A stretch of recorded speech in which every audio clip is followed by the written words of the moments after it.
Hello, everybody, and welcome to Living Well with Dr. Sheila. This show can be seen on several streaming channels: Roku TV, Google TV, Amazon Fire TV. You can listen to the audio on Chromecast and several other ways to look at this. We are part of KP Media, and this is the SCW Channel. Today, we're going to talk to someone about a little bit more on our health topic. We've been going back and forth, so we've been talking about mental health and relationships and physical health. And so today we're going to talk about living a little better and ways that we can do that. So our guest today is Shawna Robins, and she is the best-selling author of 2 books, Powerful Sleep, Rest Deeply, Repair Your Brain, and Restore Your Life, and Irresistibly Healthy. Simple strategies to feel vibrant, alive, healthy, and full of energy again. Her signature program, Irresistibly Healthy, is an online wellness program for women who want to reset their habits and change their lives.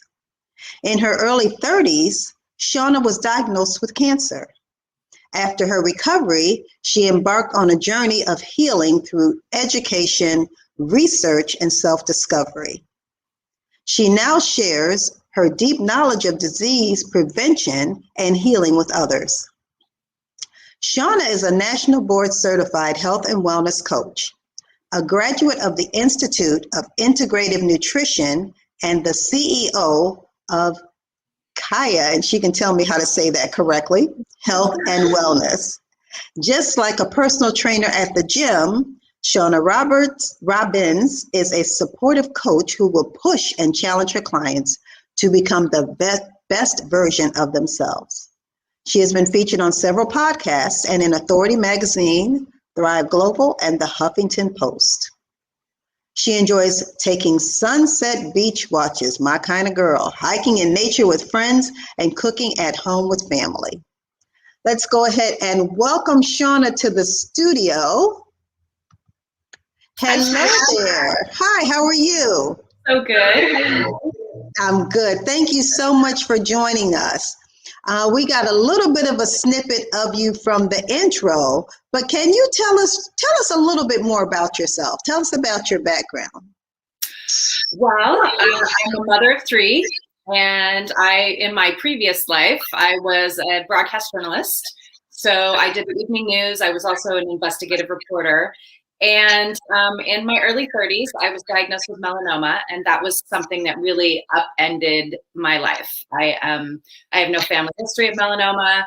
I always thought I took good care of myself and the sun, so that was something that really shook me upside down.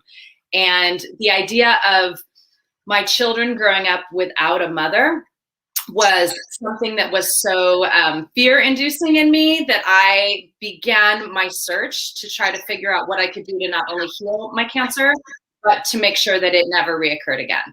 And so that set me on the path to nutrition school, to become a health and wellness coach, and to really understand the power of not only diet and nutrition, but lifestyle changes that could help your body heal an illness and also prevent an illness from happening in the first place. So that's what my second book is about. My first book is about the power of sleep and how important it is for brain health. My dad was diagnosed with Alzheimer's, and he was able to fight it for 12 years, which was really, really amazing with diet and lifestyle changes to help really restore his brain and to help him to regenerate his brain tissue. So that's my first book as well. So everything about me and my path and my journey has really been, through struggling with chronic illness, not only, myself, but in my family, and using food and nutrition and lifestyle choices as a healing modality. And I've really seen it work firsthand. And so now I share that with my clients. Really interesting. So for the average person, what is something that they can just even begin to do or even start to think of to make these choices that you're talking about? So the lifestyle changes that need to happen are not drastic ones. People need to understand that it's not about overhauling your whole life. It's about just making small changes that over time have a huge impact in their life direction and in their health and in their wellness. So it's utilizing something called the butterfly effect, which is the idea that if a butterfly, I think the theory is if a butterfly flaps its wings in Tokyo, it creates a hurricane in Toronto. And so by making small little changes in your daily life, that could be maybe exercising, 1 extra day a week. That could be swapping out more plants on your plate instead of rice and carbs. Maybe just having an extra, serving of vegetables. Drinking more water, even if you have to put fruit in your water, or put some lemon or some lime in your water instead of having soda. These are all just small little changes that you can make that over time have a huge impact on your health and wellness in a positive direction. That's good to know, because I think a lot of people believe that in order to improve your health, especially if you have a health issue, that there has to be such a drastic overhaul almost of your life, and it becomes that they don't even know where to start. You almost get paralyzed. Yep. Because you're like, I don't know where to start. There's so much that I can do. Or that I should do, because you get general information, but not specific, kind of. Right. And it's easier when you have specific healthy swaps. That's what I teach people, is like, okay, it's a negative feedback system. Basically having unhealthy choices, whether you're craving sugar or carbs or soda or drinking too much alcohol or not exercising or smoking, whatever it is, you just have to interrupt the cycle in one spot. And I always tell them to pick the easiest spot. What's something easy for you that's a bad habit that you can level up? So maybe that habit is just drinking more water.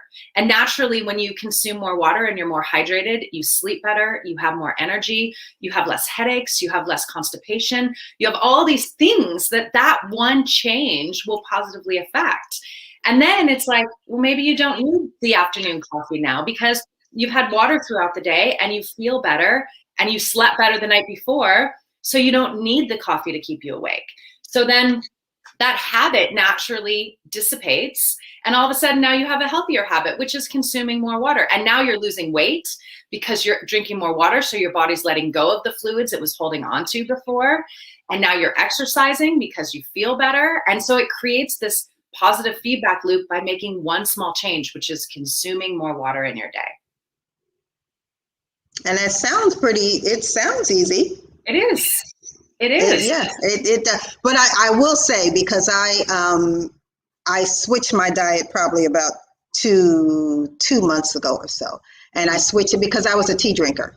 Iced tea, hot tea. I just really love tea. And I said, okay, well, and one of the parts of the diet change was to drink 1 cup loose leaf organic tea in the morning and call it for the day. That was, and drink the rest of it as water. That was a lot harder than I thought it was going to be.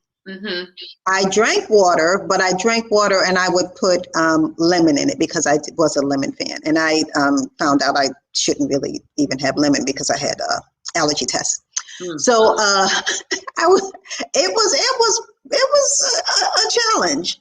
So I think that's a little radical. I do. That's a radical change, I think. I think if you are drinking 5 or 6 cups of tea during the day, I think maybe you start by having 4 cups of tea, right? And then the following week you have 3 cups of tea. And then the following week you have 2 cups of tea. I mean, if your goal is only to have 1, but it takes a few weeks of slowly finding, and maybe the water for you needs to have strawberries in it, or maybe the water needs to have watermelon in it, or another flavor that you like that's not a citrus that won't irritate you. Maybe it's tangerine, or maybe it's, something else. And finding that, playing around with different types of fruit. It could be raspberries. You could put raspberries in your water. It's like, pick what you like. Pick what makes you feel good. But I definitely, that seems really, when people give up coffee, they're like, how do I do it? I have 4 cups now. And I'm like, you do it very slowly and do it over time. This is not a race, right? You want to create healthy habits that stick long-term. So you need to be able to crowd out the bad habits with healthier habits that make you feel really good, that you're naturally going to crave and that you're going to enjoy. Because it's not about deprivation. That never works. Diets never work because deprivation doesn't work. Not in the long term, it does not. No. Yeah, yeah. And this is about making long-term changes that, really impact your health in a positive way. Yeah, and I did bring that up because I know there are other people that are like me. Now, I mean, I did it. I just do the one, cup. I mean, I did it, but it was a challenge. It was a challenge. But I'm just one of those where, okay, well, if you tell me this, if it makes sense, then I'll do it. If it doesn't make sense, not, you have to convince me. But that kind of did make a little bit of sense for what I was going for. So. But yeah, it's not so much a race. It's not. Yeah. So, and you talked about water and increasing water. What other low-hanging fruit changes can a person make in order to improve their health? So I think eating more plants is a really big one. Anything green, anything that grows from the ground, any kind of vegetables. When you are sitting down to have a meal, hopefully, typically you would have, a size of protein that would fit in the palm of your hand, and there would be some sort of carbs, and there would be ideally some sort of vegetables if you can have that. So I tell my clients, pick a meal, that breakfast, lunch, or dinner, and make that a plant meal where you don't have the rice, you don't have the potatoes, you don't have the bread, and take a double helping of vegetables. So that you have 3/4 of your plate are vegetables, and then the rest is a protein. So that is a really good way to get, to kind of limit or lower your carb intake, your sugar intake. Carbs are converted into sugar in the body. And just to have more vegetables. And when you have more vegetables, you have more nutrients, you have more fiber, you have all sorts of amazing things for your body that you wouldn't otherwise have. And so the other thing I tell my clients is that smoothies are a great way to get vegetables in your body. And they don't really think of smoothies. Most people think of smoothies as fruit-based, which they can. You can certainly use a handful of fruit in them. But I love playing around and encouraging people to play around with different kinds of greens, spinach, arugula, kale, whatever they like, any kind of greens, and make that the primary amount of the smoothie. And then add some avocado in it to make the smoothie really rich and creamy so it tastes like a milkshake. Because if it tastes like a milkshake, you're going to want it, and you're going to want to drink it, and you're going to want to make it more often. And then if you want to add some fruit or some nuts into your smoothie, great. And then you have this complete meal that's full of healthy plants, and add some protein powder, and you're good to go. Wow. And that actually sounded like a good recipe. Yeah. Yeah, it did. It's all about just keeping it simple. It's not complicated. And when people ask me portion sizes, I just say, your hand. Put it in your hand, put it in, right? Put it in your hand, put it on the plate. Like, it should fit in your hand. So men, of course, need more than women. They're bigger. Their bodies are bigger. Their muscle mass is more. So it's like, how much steak should I have? How much chicken should I have? I'm like, your hand. Use it as a guideline. That's a really good tip. Yeah, that's actually a really good tip.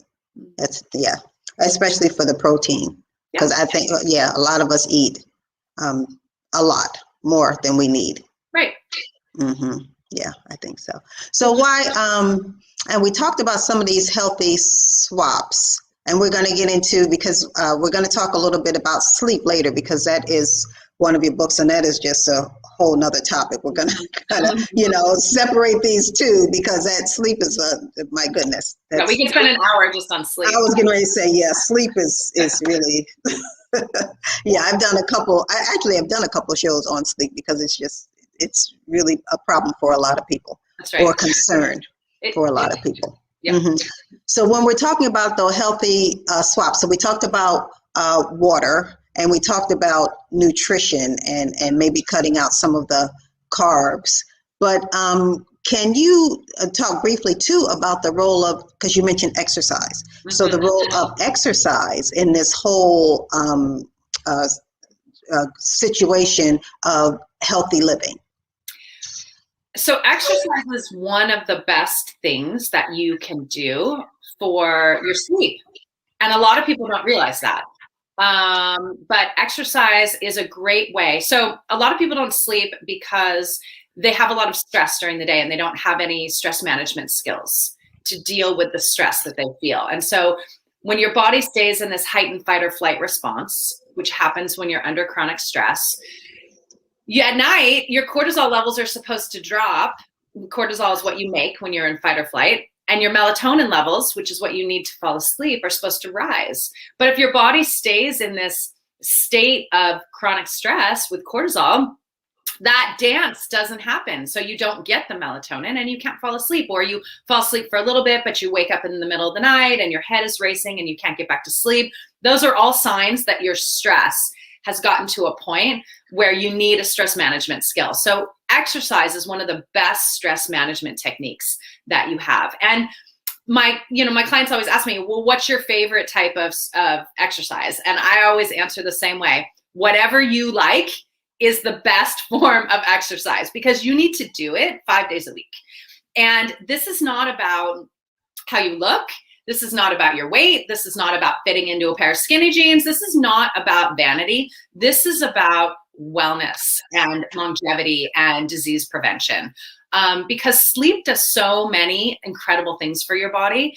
When you're resting, your blood pressure naturally drops. So your heart valves and your arteries can actually be repaired by the body. Your brain has this self-cleaning switch. I call it like a self-cleaning oven. If you can imagine those old switches, that used to be in the oven, the brain will actually go in and clean itself and regenerate tissue and store memories and get rid of any kind of viruses or bacteria or whatever that have come into your brain throughout the day, through your mouth or your nose or your ears, your eyes. So your brain needs this. Your REM cycles that you have at night are really restorative for your muscles. Your body is rebuilding tissue. Sleep is a very active time for the body to rejuvenate and rest and repair itself. And so during the day, if you can get daytime exercise, so you don't want to exercise too close to bed because that could also interfere with your sleep. But if you can get 30 to 45 minutes of like sweaty, out of breath exercise, whatever that is, if that's with weights, if that's dancing, if that's walking your dog, it doesn't matter. You just need to do it, and you need to do it, 4 to 5 days a week. That will go such a long way at offering your body the ability to not only lower your stress, but to have more sleep at night because your muscles will be tired. And when you exercise, you're breathing in more oxygen. So you're oxygenating your body, which is amazing for it. So, exercise. And then if you can exercise with a friend, that's even better, because that even lowers your stress even more, because you're connecting, you're bonding, especially for women. Women really have a lot of community mindedness in their biology. Mm-hmm. And so if you can connect together with a girlfriend or a sister or whoever and exercise, that's even more of a stress reduction technique. So, I think exercise is one of the greatest gifts you can give yourself. And again, it's not a vanity thing. It's a health and wellness thing. Agreed. I am a, 20, oh my goodness, time flies, 25-year aerobic trainer, Great. Personal trainer, Great. Pilates instructor. I do know. Yeah, I do know the value and just how important exercise is. And for me, the motivation was because I taught, but exercise can be really, really difficult if you can't find what you like to stick to. That's the one thing about it. You have to find something that you really like. And it could be as simple as fast walking, whatever, just to be able to get your body moving and, like you say, sweat, get your blood pumping, get your heart pumping, and it's so beneficial. Yep. So beneficial. On so many levels. Yeah. Even walking up the stairs. Even walking to the grocery store now, I force myself to not drive. I force myself to walk to the grocery store. And then I have to carry the heavy bags. I can only buy so much, right? Because I can only carry. But then it's a weight-bearing exercise because I have to carry the bags home. And I started it during COVID, and it's just been such a great habit for me to really make the effort to walk to the store and walk home and carry, the milk and everything back that it weighs. So I get an upper body workout when I'm walking. So it's, it's something so simple as that. makes a really big difference. Mm-hmm. Yeah. And there's always all those little tips. Park, your car in the parking lot far away from the door, and always try to take the stairs. Just little things, because I know we both have mentioned exercising in longer stretches, right? But it's also just a matter of even changing that to a healthier lifestyle with more energy expenditure. Right. So even walking and walking from your car to the door and making it further than it, finding that space and waiting for that space close to the door, which you see so many people do. Like they'll wait 10 minutes, right? When they could have parked and really just walked in. And a lot of it is because the bags are heavy and they have a bunch of bags and they don't want to carry them all. But I always challenge people to consider buying less, shopping more often if you can make the time, and then that's the sort of the European way of living, and then walk. Yeah. You can carry, and so it's good for your muscles and it's good for your body and it gets you out, and sometimes it's just a lovely thing to do when you've been inside all day working, sitting. It's a nice way to kind of mix up your life. And again, these are all just lifestyle changes, small little changes. And you don't have to do it every time, but it's just small changes that over time make a big difference. Yeah. And as you do these small changes, sometimes they become habit. Well, hopefully. That's the goal. That's hopefully, sometimes they become, that is the goal. Because even if you, and it's the same when you're trying to change your habits for anything. At least if you are one of those people who you're supposed to park further out and walk in, when you're sitting there waiting for a spot, at least it'll cross your mind, I really should move down there and just park and walk. So, at least start putting it in your mind so that it's more, becomes more of a thought process. And so then I love that you just brought that up, because I think that's one of the biggest issues that I see with people when they're creating healthier habits for themselves, is that they really struggle with showing up for them. They really struggle with knowing what's right for them and then doing it. So a lot of my clients are like, oh, I don't have time to exercise. I work, I have a family, I'm busy, and it's like really finding that time in the day and really finding that mindset. It's a mindset shift where you are actually putting yourself at the top of the list. The priority list is always about everybody else. When is it about you? And so showing up for yourself and making that commitment is one of the most important things you can do for your overall health and wellness. Mm-hmm.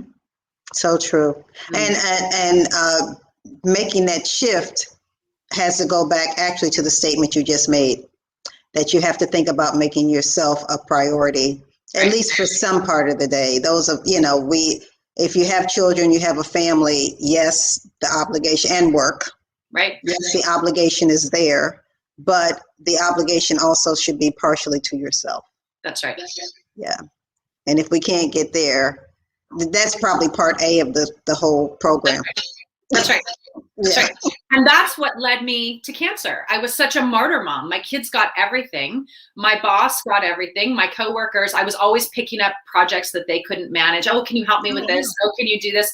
My dad got sick. I was caretaking him. So, I'm split between all these different priorities. And I felt like there was never enough time for me. And so I was eating leftover macaroni and cheese, and I was not exercising. And I was, I wasn't going, I was so exhausted all the time, but I would get in bed, I couldn't fall asleep. So I was drinking too much wine at night, trying to get myself to relax. I had just every bad habit that you could name, I had. But the biggest struggle for me, and what cancer really taught me, was if I don't show up for me, nobody else is going to show up for me. And if I don't put myself on the list, no one else is going to do it. I have to prioritize my health and wellness. I have to use boundaries. I have to be able to say no without feeling guilty, without feeling horrible. I have to be able to ask for help and outsource things, not only just to my children, with chores and, being helpful, but also asking neighbors and friends and asking my siblings to caretake my parents so that I could have a break, so that I could do what I needed to do for me. And that was a whole, change, not only in my personality, but in my mindset of being able to really put myself on the list and use these skills that I didn't really have. I didn't have the ability to put down boundaries before I got cancer. And so when it turned my world upside down, what it really did was make me have to say, wait, if I'm going to survive this, something's got to change in me, where I really need to advocate for myself in my life and make room in my life for me to take care of myself. Wow. Yeah, and I think many people who have life-changing diagnoses come to that conclusion. But we, because I do a little bit of work too for health and wellness. We want to catch people before it gets there. That's right. Mm-hmm. That's right.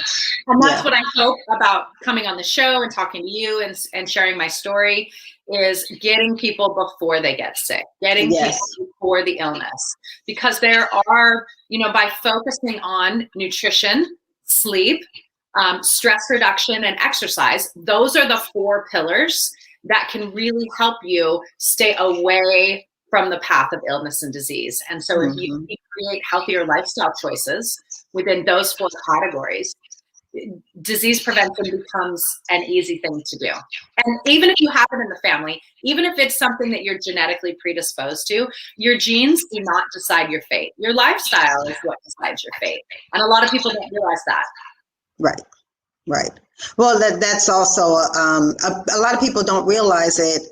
Number one, because you're not taught. A lot of people don't have conversations with their physicians. You don't really have time to really talk about different questions you might have, or even questions like that, because that's an off-topic kind of discussion when you're going to your doctor. But people do default, especially people whose parents or relatives or whatever say they have a history of obesity or whatever. They'll default to, well, that's kind of in my family. And genetics, no, it really, they can really be, I won't say altered, but the result of what your genetic composition is can be changed to your benefit. Absolutely. Science has proven that for epigenetics, that you can literally turn on and off your genes through your lifestyle choices. So Dr. Mark Hyman is a functional medicine doctor, and he always says that genetics loads the gun, but lifestyle pulls the trigger. And that's really, really powerful for people to learn, because it makes them feel empowered that they can make a difference. Just because they have cancer in the family, or they have heart disease in the family, or, like you said, obesity or diabetes, it doesn't have to be that way for them. They can make changes starting today that can alter their genes in a positive way. And, it's up to them. Yeah, and I love that there's so much research coming out in recent years, because you can think 20 years ago, the conversation that we're having probably wouldn't even have happened. More people are more aware of lifestyle changes and just living better. Right. And the impact that it takes on your life, your longevity, how well you live and how well you age. And that's really the conversation that needs to be had. And I'm really glad you brought that up, because we all know we're going to die. We're all here for a short period of time. So this is not about living, live 100 years, who knows? But it's about the quality of life that you have while you're here. Being able to do the things that you want to do, whether that's play with your grandkids, whether that's traveling, having adventures, whatever it is, feeling really vibrant, having a lot of energy, being able to have a clear mind and not have dementia or Parkinson's or have brain fog or, whatever that is for you.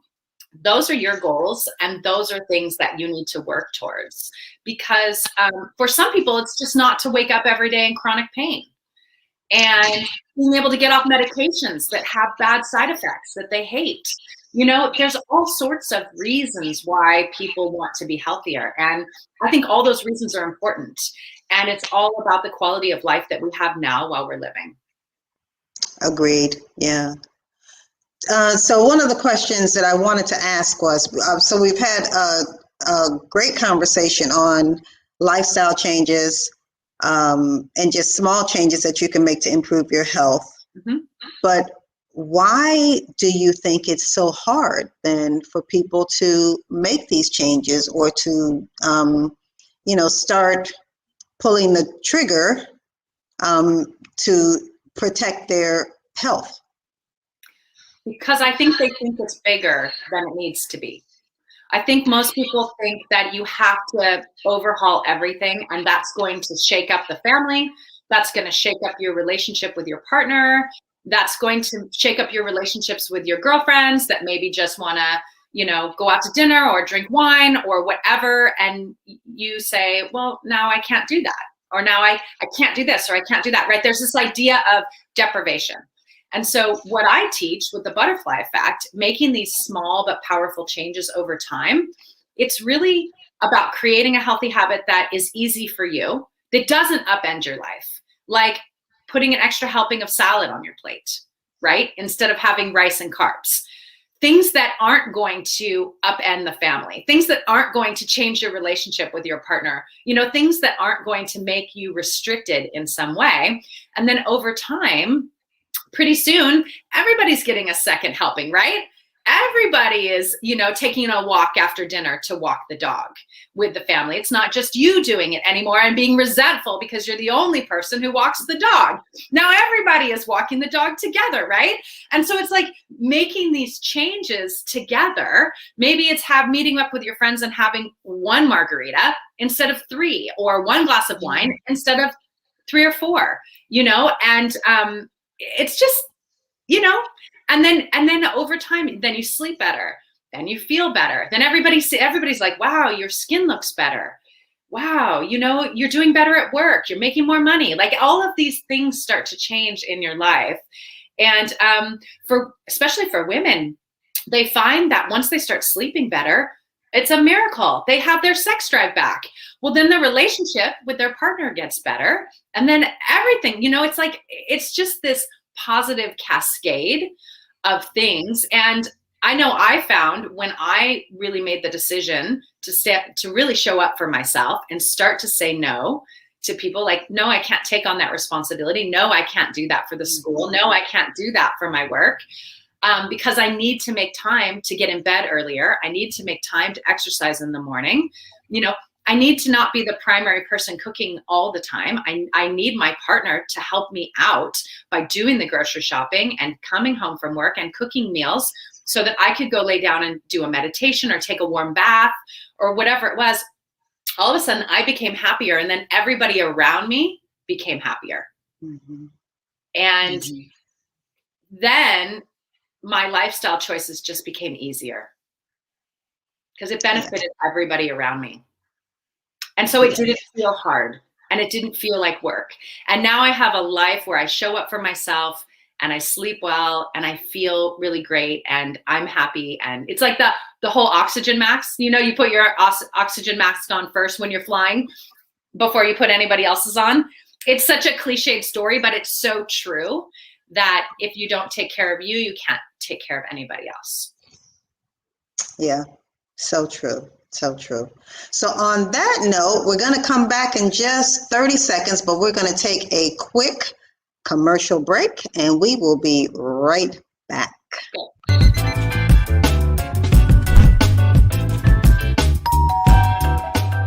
CG Meals helps you save time with our health-conscious fresh food kits delivered straight to your door.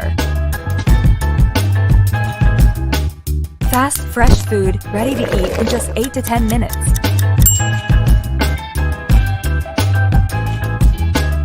Now you can focus on what's really important. Order your meal kit today at cgmeals.com.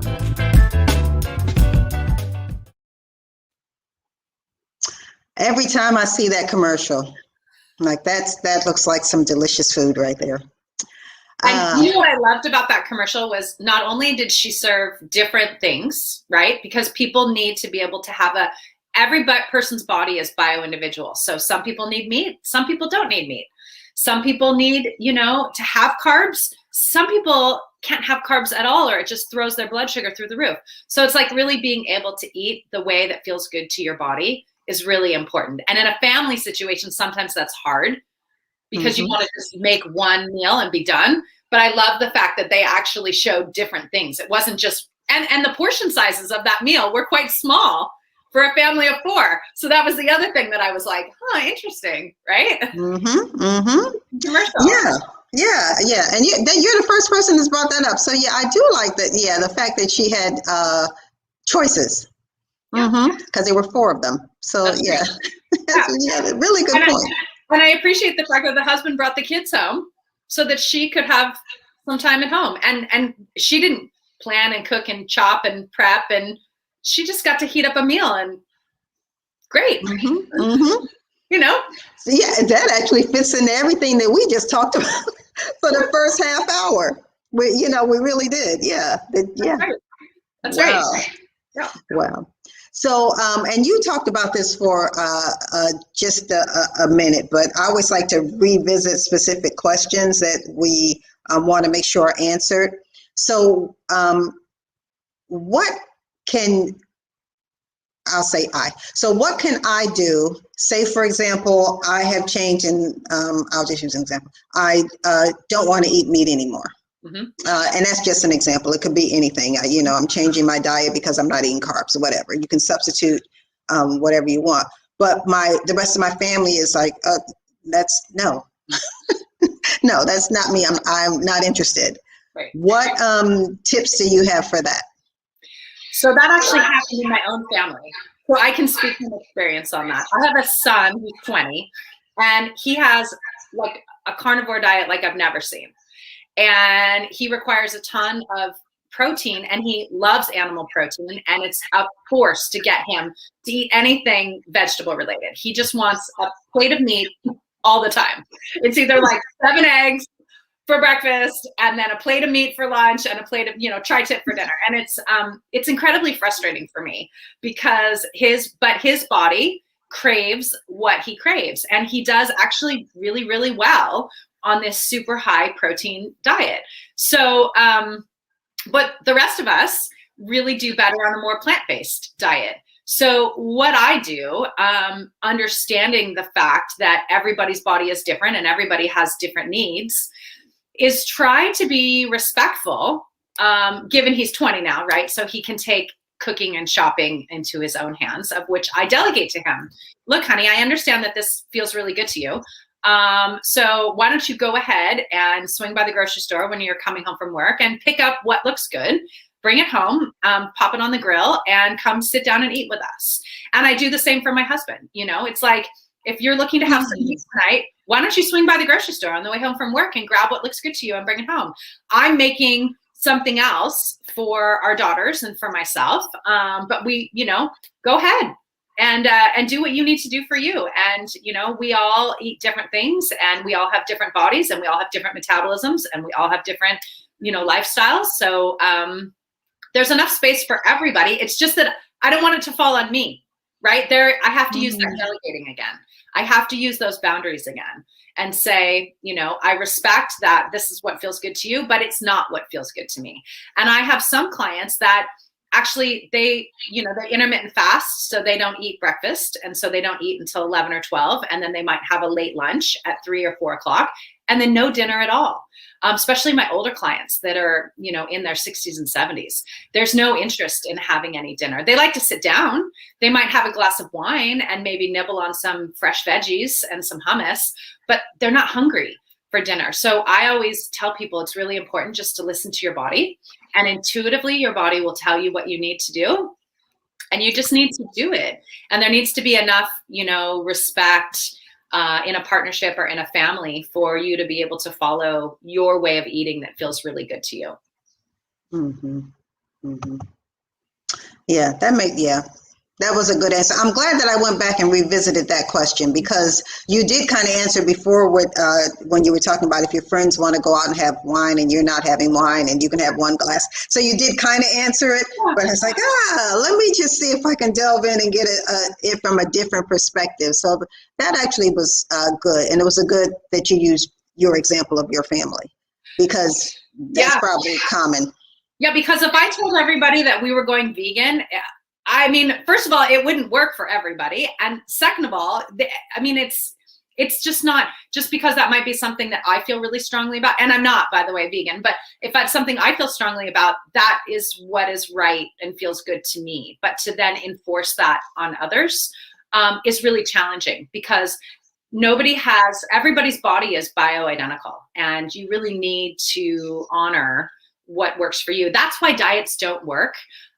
Because a diet is something that's generalized for a bunch of different people. And some people are going to lose 20 pounds and other people are going to break out in hives and lose their hair and not be able to sleep and gain weight. Like, I have people that say, oh, should I be on the keto diet? You know, the ketogenic diet, because it's all the rage. And I'm like, well, it's a high fat, high protein diet. Have you tried that before? No, I don't know. I'm like, well, then try it. See if it works for you, but don't expect just because it worked for your neighbor or your sister or your friend who lost 20 or 30 pounds, doesn't mean that that's going to happen for you. You really have to find the way of eating that makes you feel really vibrant, really alive, full of energy, sleep really well, and just feel really good inside your body. That's your way of eating. And sometimes it takes a little bit of time to find that. You kind of have to try different types. And so for me, I don't follow one type of eating. I kind of blend the things that I like from different types of diets that really work for me. And I kind of have created my own, but it's taken a while to get to that point. Right. And you have, you're a certified nutrition. Yeah. Let me get it right. Yeah. So you do have a little more knowledge too, than the average person on what to even try, for that matter, because people tend to try whatever fad you can Google. Yeah, right. Yeah. Or something they hear from a friend that's working really well for their friend, right? That's the whole, South Beach. Oh my God, South Beach is amazing. Or then it was, like all the different fad diets that go around. Sure, you can try it. But I remember in college, everybody was drinking Slim Fast. So I was like, great, I'm going to drink Slim Fast. And then my face is breaking out and, my cycle this was awful. It was awful for me, but I just kept doing it because everybody else was doing it. And I didn't understand why I wasn't having the results that other people were having. Drinking these processed little shakes for, and skipping meals. Yeah. And then I had hypoglycemia because of that. So it was like, it was so stupid that I was just sort of following along instead of doing what I know makes me feel good. Right. Yeah, really good example. Because when you became hypoglycemic, is that when you stopped, or did you keep going? No, I kept going, and I didn't understand why I was shaking and seeing spots and getting dizzy, and I didn't know what was wrong with me. Right? Yeah. And what was wrong with me was that I was skipping meals and drinking these little sugar shakes, which was just the dumbest thing in the world. But I didn't put that together. So I just figured, well, if it works for everybody else, it'll work for me. So. I love that. Yeah, I love that, because that is really the thought processes that a lot of people have. Right. Yeah. Right. So let's shift. I mean, we could actually have talked about this for the whole hour, but I do want to shift a little bit to sleep. We have about 15 minutes, but we're going to see what we can fit in about sleep in that time. So what I would like for you to talk about a little bit is, why do, number one, women have more sleep issues, and why do women have more sleep issues as they age? Okay, those are great questions. I love those questions. All right, the first one, why do women have more sleep issues? So it stems from the fact that women carry more stress than men, because women typically are the ones that carry the emotional stress of both the home and the work. And women also carry more physical stress because they do more chores, they do more cooking, they do more, physical things that require stress and what makes it stressful is that it never ends, right? It never ends. We never get a break. 7 days a week, we are, dealing with physical stress and emotional stress. So without a proper stress management technique, and when I say that, what I'm referring to is exercise, meditation, connecting with friends, gratitude journaling, working in the garden. Working in the garden is a big thing for women. Being outside, being in nature, being alone. A lot of the time, women are just never alone, right? It's like just having some time. Maybe that's a warm bath in the bathroom with the door locked and your book or some music, just time to decompress every day. It's really hard to sleep at night because, like I said, you get that fight or flight response that you're under all the time. Your cortisol levels stay high. If your cortisol levels stay high, you can't make melatonin. So you need to be able to find a way to bring those cortisol levels down. And the best way to do that is to find some sort of stress management technique that you can do 7 days a week. And if it's exercise, okay, maybe that's 5 days a week. But maybe the other 2 days, you swap in, reading a good book, or taking a bath, or, meeting up with friends. Whatever that is that allows your stress level to come down will really help you to sleep at night. So I always say that sleep habits actually start during the day, not at night. So if you want to set yourself up for healthy sleep at night, you make better habits during the day. So health and nutrition is one. You want to eat whole, real foods. You don't want to eat processed foods. You don't want to drink soda all day. You don't want to drink coffee after 12. You don't want to be eating chocolate, at 4 o'clock. It has caffeine in it. A lot of people don't realize that chocolate has caffeine. So that's the first thing, is managing your stress. The second thing for women is understanding that alcohol actually plays a negative part in your sleep. Alcohol will help relax you, but it will actually interfere with your sleep cycles, not only because it's loaded with sugar, so you're going to have a blood sugar drop in the middle of the night, which is going to wake you up, but it's a diuretic that's going to make you have to use the bathroom in the middle of the night. And alcohol will interfere with your REM cycles, and your REM cycles is where your body actually restores and repairs itself. And so we use alcohol as a stress management tool, right? Like, I've had such a long day, I just want to have a glass of wine, and then it ends up being 2 or 3 or 4. And then before you know it, that impacts your sleep. And so the next day you're exhausted. You wake up, you don't feel refreshed, you feel tired, and then you're using coffee and sugar and carbs throughout the day to give yourself energy, to then only have more alcohol when you get home, right? Because you haven't done anything else to manage the stress. So the stress is the underlying issue of why women don't sleep well. So that has to be tackled. And then you have to look at the unhealthy habits that you're using in your life. And then those have to be tackled. So what can you do instead of having a second or third or fourth glass of wine? Can you, like I say, take a warm bath? Can you write in a gratitude journal all the wonderful things that happened to you today? Can you connect with your partner and watch a movie, or snuggle on the couch, or snuggle with a pet? Or can you, maybe do some yoga or do some deep breathing or meditation to really help you to, let go of the day in a healthier way? Mm-hmm. So that's the first thing. So the other thing, which is kind of the elephant in the living room, are hormones. A lot of women have hot flashes in the middle of the night. I'm one of them. It's the worst. You wake up, you're sweating through your sheets. It's like, how are you supposed to go back to sleep after that happens? You're wet, it's uncomfortable. And so again, alcohol, especially wine, plays a really bad part in having hot flashes. So the more you can restrict your alcohol consumption at night, the better off you are with your hormones, and the better off you'll be able to sleep all night. And that also goes back to the healthy foods, right? The more you can have fiber and healthier foods, and, more vegetables during the day, more avocado, healthy fats. Healthy fats are a woman's best friend, whether that's a handful of nuts, whether that's almond butter, whether it's avocado, or some coconut oil. It's really, really important that you incorporate some healthy fats into your life. That's going to go a long way in helping your hormones. And then if you need help, hormonal help, get it. Go to your doctor, get bioidenticals. There are so many options now for women. We don't have to have menopause be what it was for our mothers, or grandmothers. I mean, my grandmothers were forced to have hysterectomies when they went into menopause. That used to be the way that it was done. And, my mother, hormone replacement, leading to all different kinds of cancers.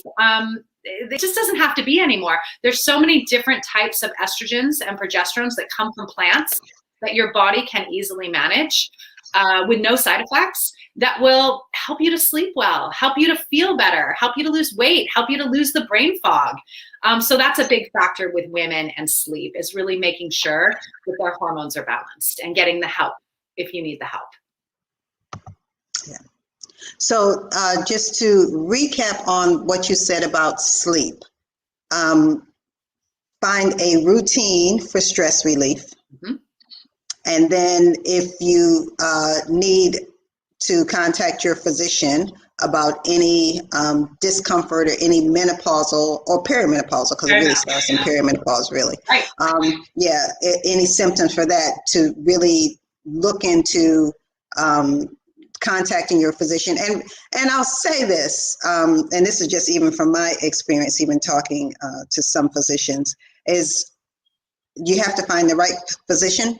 That's right. When it comes to getting help with your hormone balancing, et cetera, because all of them are still not on the same page with that. And for that, Sheila, I recommend endocrinologists. I recommend that women don't go to their OBGYNs. They go to their OBGYNs when they want to have a baby or they need birth control. But when they need help, perimenopause or menopause, you need to go see an endocrinologist that really understands your thyroids, can test your cortisol level, can test your hormone levels, and can talk to you about bioidentical hormones. Yeah, and you have to find, mine does not do that. So yeah, so that's why I just wanted to say, because depending on what your physician will say, well, no, we don't do, or whatever. But if that's something that that you really are interested in, sometimes you have to investigate, right, and maybe find the right person. Right. Yeah. So, because sometimes it's not that easy. You'd be surprised. It's true. I agree with that. Yeah. Women, again, it goes back to advocating for ourselves, right? It goes back to showing up for ourselves. You go see a doctor that just wants to put you on the birth control pill for your hot flashes, and that that's something that doesn't work for you. You need to say, no, thanks. I'm going to move on and get another opinion. Right. And really stand up for yourself, and don't just say, well, I'm going to do this because it's what my doctor recommends. And then you have all these horrible side effects that, it's no, you've got to show up for you. Exactly. And that's one of the reasons why I actually do this show, is to make sure that people empower themselves about their health. Right. Because you do have to have some background knowledge, or some or not be afraid to ask questions and get the answers that you need. And if you don't, there are physicians, coaches, people out there, or other health professionals that can kind of help you with the answers. Right. So don't give up. That's right. Yeah, just don't give up. That's right. So, and in the few minutes that we have left, because you've talked a little bit in between about your program and what you do, but can you just tell us a little bit about your program? And I'm going to put different ways that you can contact Shawna on the bottom of the screen. I have the first one up. That's her website. Is that your website? That's actually my email. Your email, right? See, that's what I'm saying. Yeah, so that's what I have to ask. I'm like, because we have several ways. Yeah. So that's her email. But can you tell us a little bit about your program? Sure. My program is called Irresistibly Healthy. It's a 90-day program. And basically what we do together is we take your goals, we personalize your goals of what you're looking to accomplish over the 90 days, because it takes 90 days to really create a positive feedback loop in your body for healthier habits. And we take your existing habits and we level them up to be able to stack on healthy habits in a very slow, easy way that over time will create success for you. It's a success strategy. and make them feel sustainable, make them feel that it's very, very doable, it's easy, and it's fun. And we do that not only personally, one-on-one, but we also do that in a group as well. Because having that group support really helps with motivation and accountability. And it's a very important part of learning and being successful is doing it within a group as well. So, yeah. And the information that I put on the bottom of the screen, is that how they can connect with you for this program? It is. It's how they can set up a free 30-minute consultation with me. Very good. I'm more than happy to meet with anyone on this show and see if we're a good fit for working together, and kind of hear what your health goals are and hear what your needs are, and see if you know, it would be mutually beneficial for us to work together. So that's my website, kayahealthcoach.com, and then the /connect will take you directly to my calendar, and then you can just, you know, book for free with me. Okay, and then also I'm going to put more information up here. So this is if people want, and you can explain it, but I know it's for people to get your book, but you can certainly explain a little bit about this site. So this is my first book, Powerful Sleep. My book is on Amazon. Both my books are on Amazon. So, you know, they can feel free to download it on Amazon. But I offer the books for free because, you know, it's a service I'd like to do. I'd like to be able to have people have free access to my books.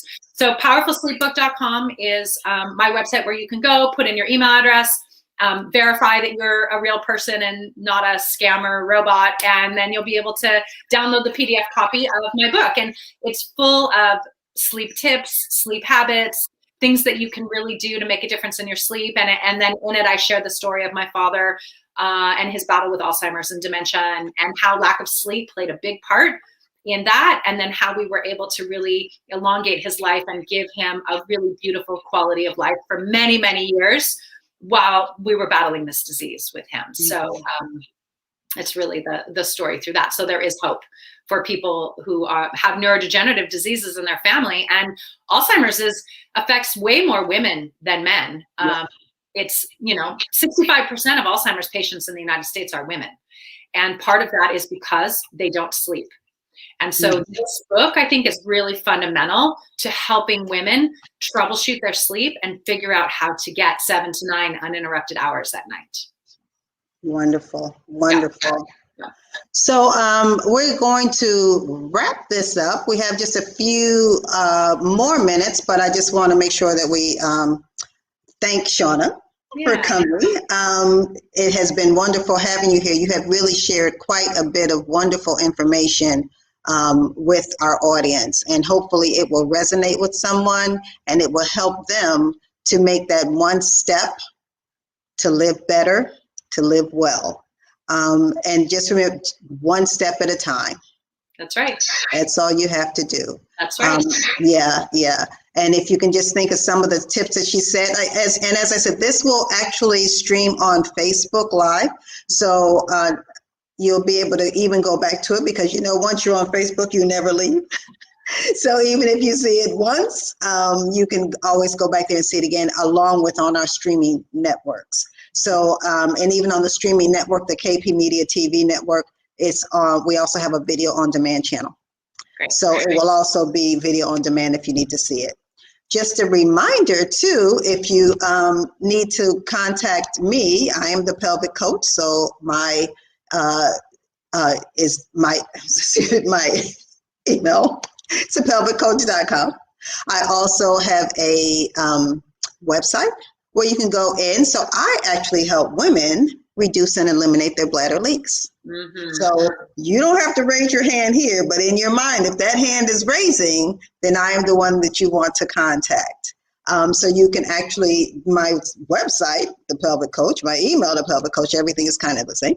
And you can connect with me too on Instagram, Facebook, and you can connect with Shawna. I got to get so much information in at the end. I know. But so Shawna, tell us how they can connect with you quickly. What is your handle on Facebook and Instagram? Kaya Health Coach. Kaya Health Coach. Okay. Yeah. Same as my website. Yeah. Excellent. Yeah, excellent. And mine is Living Well with Dr. Shelia. same as the show. Yeah, so that way you can find both of us. So on that note, everyone, I would like to thank you so much for joining me. I am Dr. Sheila Craig Whiteman, the pelvic coach, and this is SCW Channel. So thank you so much, and until next time, you all